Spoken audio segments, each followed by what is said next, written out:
Assalamualaikum,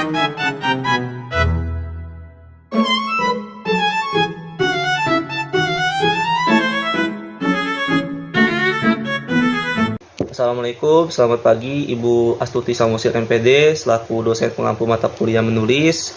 Saya di sini ingin mewawancarai saudara saya yang bernama Dani sekaligus kembaran saya sendiri sebagai narasumber. Oke, Mas Dani, apa yang Anda rasakan saat Anda kuliah di Uningra dari awal hingga saat ini? Sejak awal kuliah di Uningra saya tuh merasa banyak berkomunikasi, terus terutama saya tuh berpikir banyak, habis itu juga saya bisa berkembang juga. Dulu saya agak pemalu sih, terus kayak kurang percaya diri banget. Akhirnya juga di situ saya kurang berani untuk speak up lah, banyak ngobrolnya juga kurang. Tapi seringnya waktu tuh saya udah mulai terbiasa gitu, berbicara depan umum, berdiskusi, terus saya menyampaikan sesuatu, terus memberikan motivasi. Itu menurut saya sih kayak di situ juga masih banyak belajarnya juga gitu kan. Terus saya juga udah lebih matang, saya juga udah tahu kalau ternyata di sana tuh temannya asik-asik, dan pas awal-awal juga dosennya juga menurut saya tuh awalnya galak-galak juga, ternyata juga dipermudah kalau misalnya bahasa Inggrisnya juga lancar tuh pasti bakal digampangin lah gitu kan. Untuk yang pertanyaan yang kedua Mas Dani, apakah ada seseorang yang membuat Anda berubah lebih baik untuk saat ini? Ada. Siapa tuh? Pertama sih jujur keluarga. Kalau dari keluarga sih ya pasti bakal merubah saya gitu kan. Terus keluarga kan ibarat kata juga yang memulai untuk belajar gitu dari kecil hingga besar gitu. Pasti kan orang dia semua pasti dari keluarga. Habis itu juga pasti akan muncul di tahap kedua, yaitu teman-teman gitu, pacar.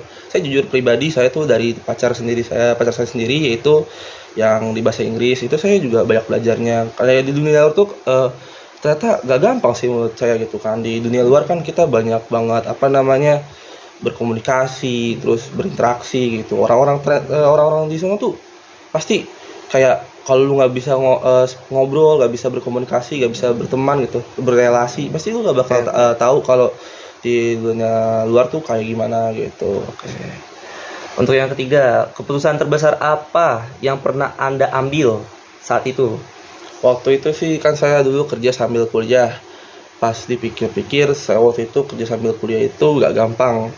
Akhirnya saya memutuskan untuk berhenti bekerja lalu melanjutkan kuliah. Nah, tapi ada pentingnya juga ternyata saya berhenti bekerja. Kalau saya tidak berhenti bekerja waktu itu kuliah saya mungkin udah keteteran dan nilai saya pasti akan buruk.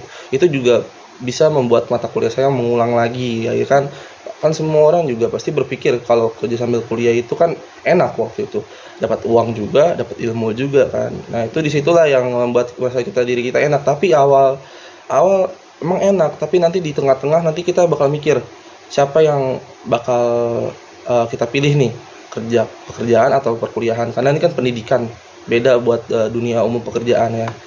Kayak gitu sih menurut saya pribadi. Oke, lalu yang keempat, kesibukan apa yang sedang Anda jalani sekarang selain kuliah? Ada nggak tuh? Kesibukan saya sih sekarang ya, ini jujur aja, ini kan saya sekarang semester 7, yaitu ya sempro ya kan.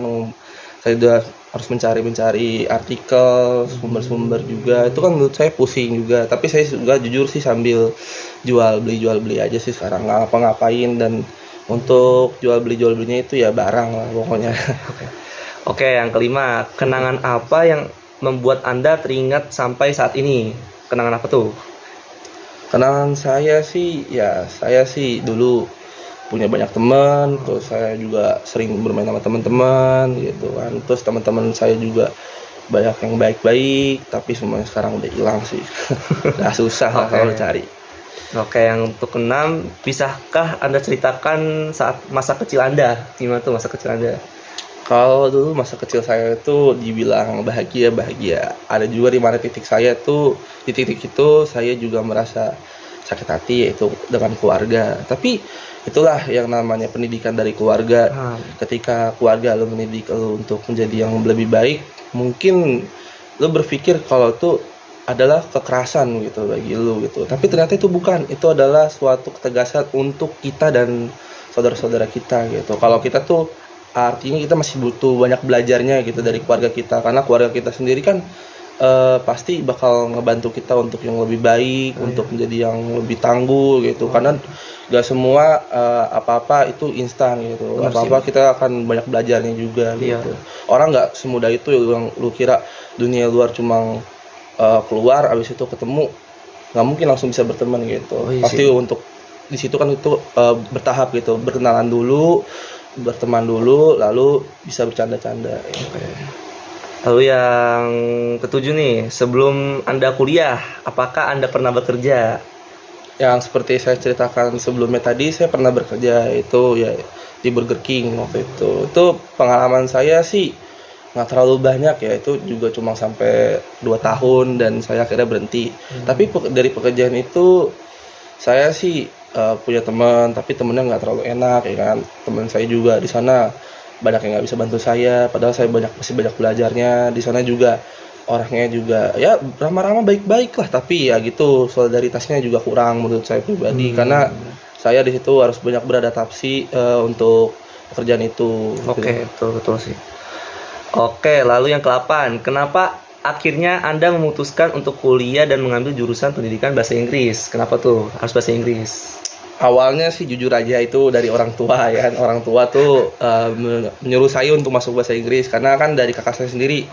Kakak saya sendiri itu kan jurusannya bahasa Inggris, tapi mau gimana lagi, namanya juga udah terjun ke dunia bahasa Inggris, pasti otomatis harus dipedalamin lagi kan. Didalamin lagi lah, bukan dipedalamin ulang ya. Jadi itu semua kan pasti banyak lah yang harus dipelajari lah ya, dari vocabulary, dari grammar, dari speaking, reading, listening, itu semua harus dipelajarin.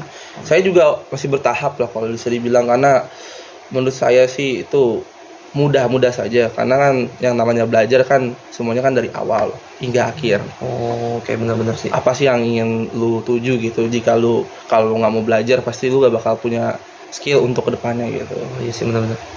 Oke, yang 9, pengalaman berkesan apa yang pernah Anda rasakan? Pengalaman yang berkesan tuh, pengalaman apalah? Waktu itu sih saya lagi duduk gitu sama teman-teman saya tuh. Ini jujur aja, saya lagi duduk, saya lagi bercerita, dan saya terkesan gitu dengar cerita teman-teman saya yang teman saya tuh ibaratnya kerja di sana, kerja di sini, kuliah di sana, kuliah di sini. Karena itu membuat saya mendapatkan motivasi besar untuk mendapatkan pekerjaan, terus mendapatkan pendidikan yang bagus, dan teman-teman juga rata-rata enak-enak gitu kan. Akhirnya kan saya tahu kalau di luar itu ternyata gampang, dan mempunyai teman itu juga enak, gak kayak sekarang gitu. Kalau sekarang sih emang beda sih kalau sama yang dulu-dulu. Makanya itu yang membuat saya berkesan tuh adalah bercerita gitu. Bercerita tuh tidak membuat Anda suntuk, karena itu kan dari cerita aja bisa mendapatkan ide-ide yang bagus. Terus habis itu kita tahu gimana sih rasanya dunia luar yang begitu keras. Oke, begitu ya Mas Dani. Hmm. Oke, pertanyaan terakhir nih yang 10. Apa motivasi terbesar menurut Anda untuk anak muda saat ini? Motivasi muda